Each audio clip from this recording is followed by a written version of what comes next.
Hello friends, मैं आपका दोस्त एडवोकेट चंद्र प्रकाश धुर्वे। तो आज हम याद करेंगे अध्याय 3 बात करता है पुलिस वाले को सूचना, मतलब पुलिस वाले को सूचना मिलती है और उसकी अन्वेषण करने की शक्ति। पुलिस वाले को सूचना मिलती है और उनको अन्वेषण करने की शक्ति, ये दे रखा अध्याय 13 पे। अब हम ऐसा एक एग्जाम्पल के माध्यम से अध्याय 13 याद करेंगे जो प्रैक्टिकल उसमें होता है, और फिर हम याद करेंगे कि इसमें क्या क्या फैक्ट है। ठीक, तो सबसे पहले संज्ञेय और असंज्ञेय मामला देखते हैं। तो संज्ञेय मामला होता है जो कि जघन्य अपराध होता है, जिसमें जघन्य अपराध उसको संज्ञेय मामला कहते हैं। और असंज्ञेय मामला कहते हैं जिसपे मानहानि हो या छोटे अपराध, इस पे असंज्ञेय मामले होते हैं। ठीक, तो हम समझते कोई कालू नाम का व्यक्ति ने संज्ञेय मामले किया, संज्ञेय अपराध किया, जघन्य अपराध किया। ठीक, तो क्या होगा? सबसे पहले सूचना मिलेगा, संज्ञेय मामले की सूचना मिलेगी पुलिस को। ठीक, तो हम सबसे पहले ये समझ गए कि पुलिस को सबसे पहले कालू की संज्ञेय मामला की सूचना मिलेगी।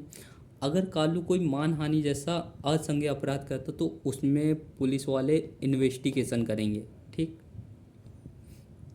तो हमने क्या समझे? पहले संज्ञेय मामलों में एफआईआर लिखा जाएगा। फिर क्या होता है कि एफआईआर लिखने के बाद वो अन्वेषण चालू करते हैं। तो हम याद करेंगे कि अन्वेषण, पहले संज्ञेय मामला था, असंज्ञेय मामला तो अन्वेषण कर लिया। तो संज्ञेय मामला का सबसे पहले इसने किया अन्वेषण, पुलिस वालों ने अन्वेषण करने के बाद उसका रिपोर्ट तैयार कर रहा है। ठीक, अन्वेषण किया, उसका रिपोर्ट तैयार कर रहा है। फिर कह रहे हैं कि अगर कोई बड़े अपराध हो जैसे 7 वर्ष से ऊपर, तो वहाँ पर प्रारंभिक परीक्षा होता है कि मामला बन रहा है कि नहीं, तो वो हो प्रारंभिक परीक्षा। ठीक, तो कालू, पुलिस वालों ने क्या किया? कालू के खिलाफ संज्ञेय मामला था तो सबसे पहले एफआईआर किए, फिर उसके बाद अन्वेषण हुआ, अन्वेषण की रिपोर्ट तैयार किए, फिर प्रारंभिक जांच हुई कि मामला बन रहा कि नहीं। प्रारंभिक जांच मतलब मामला बन रहा कि नहीं। फिर क्या होता? अब ये थाने में आया। ठीक, तो ये तो देख लिए मामला बन रहा कि नहीं। तो अन्वेषण में ये हुआ, अपन ने कालू से, पुलिस वाले ने कालू से पूरा जो कुछ था पूछताछ कर लिया था। ठीक, अब उसके बाद होता है परीक्षा। परीक्षा मतलब साक्ष्यों की उपस्थिति की अपेक्षा करने की पुलिस अधिकारी की शक्ति। तो पुलिस वाले क्या करते हैं? साक्षी को बोलते हैं कि तुम उपस्थित हो। फिर जब उपस्थित हो तो साक्षी की क्या करते हैं? परीक्षा। तो हमने क्या क्या देखा कि कालू के खिलाफ एफआईआर हुआ, फिर अन्वेषण हुआ, उसकी रिपोर्ट तैयार कर रहे हैं। ठीक, फिर रिपोर्ट तैयार करने के बाद कालू से तो सब कुछ पूछ लिया। फिर उसके बाद जो कोई विटनेस रहा होगा, विटनेस को उपस्थित करवाए, फिर उसकी परीक्षा लिए। ठीक, फिर जो वो कुछ बोलते हैं, पुलिस को जो कुछ बोलते हैं, तो पुलिस को किया गया कथन उसका उपयोग नहीं होता है, और उसके बाद पुलिस कोई उत्प्रेरणा, धमकी वगैरह साक्षी को या किसी को नहीं देगी। ठीक, और अब क्या, संस्वीकृति और कथन को अभिलिखित करना, मतलब पुलिस के सामने जो भी कुछ घटना घटाओ बोल सकते हैं। और फिर परीक्षा।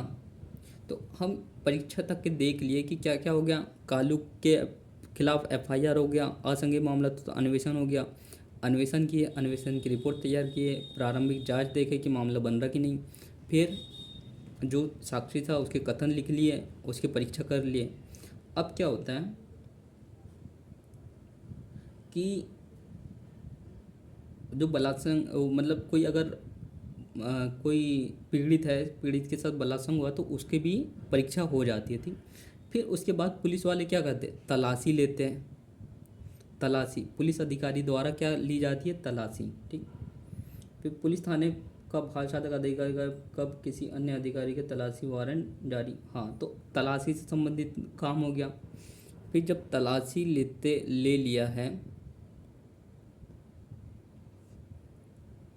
ठीक, तलाशी ले लिया है, इसके बाद क्या होता है, इसके बाद समय हो जाता है। समय हो जाता है तो क्या बोला जाता है कि जब 24 घंटे के भीतर अन्वेषण पूरा ना हो तब पुलिस रिमांड में रखने के लिए जज से परमिशन ली जाती है। तो तलाशी लेते वक्त अगर समय हो जाता है तो जज से परमिशन ली जाती है पुलिस रिमांड में रखने के लिए। फिर